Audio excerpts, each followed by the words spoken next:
So in grade 7 for the past few years, we've started the school year with a unit built around identity. And so the unit's kind of focused around the central question of how does identity shape the world around us? And in kind of answering that question, we first start with examining students' individual identities. So we look at just first, what is identity? What are certain characteristics that make up identity?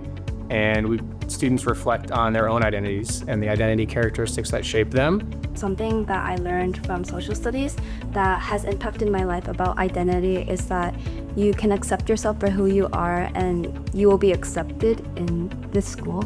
So we wrote down our identity characteristics like name, gender, nationality, ethnicity, la la la.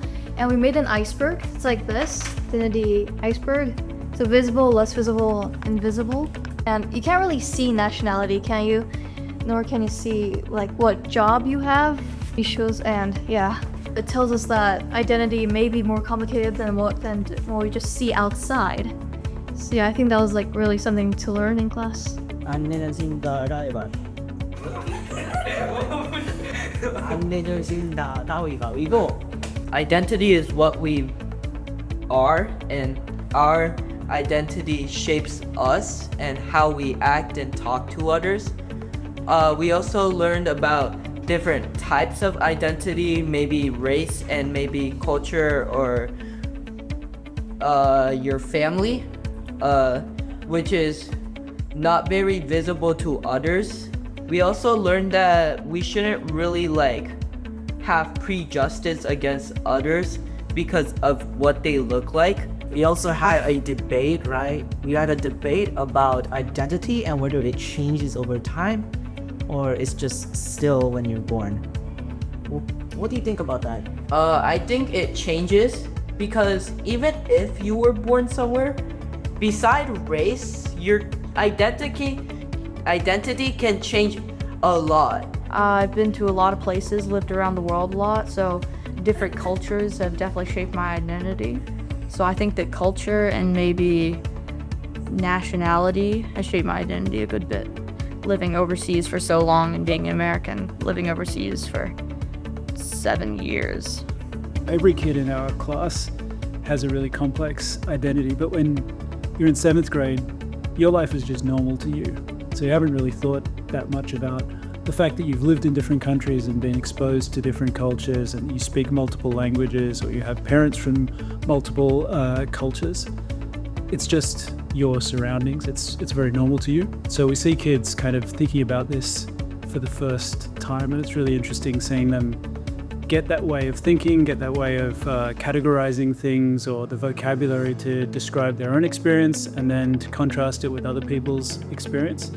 And so suddenly they can think about it more systematically. They have a way to understand it.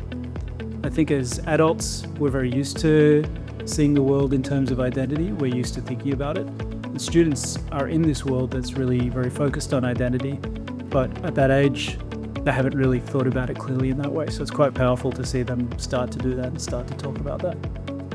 I think that our identity unit is really powerful because by not only coming to have empathy about themselves and their identity, they're able to also be able to see others more clearly and not make assumptions anymore about someone just based on how they look. They learn to kind of pause and recognize that there are many things that they're not going to know about that person unless they have conversations with them about all of these identity characteristics. So it just leads to having a lot more compassion for each other in the classroom, and students also really get to know each other a lot more from the very beginning of the year. And then that also helps the conversations that they have throughout the rest of the year because they know where each other are coming from more. When students are able to have more empathy for each other, they're able to come to our discussions that we have with more compassion. When you think about your own identity and you come to fully understand that and accept that about yourself, that allows you to change the way that you see other people as well. So you start thinking about all the different parts that could make up their identity, and we're no longer assuming that anymore. We want to ask questions and connect with them now. And that leads to a foundation of being able to have empathy for each other. The best way to learn is from other people's experiences. So there are some things that I've learned from other people in my class. Things about not just class, about sports, about life, about everything. I think the best way to learn is from other people's experiences. After looking at historically significant individuals, the last part of our unit is focused around identity movements, and we look at the role that identity can play in shaping larger social movements, past and present. Students pick movements, they research, analyze these movements, and look for the connections to identity and identity characteristics.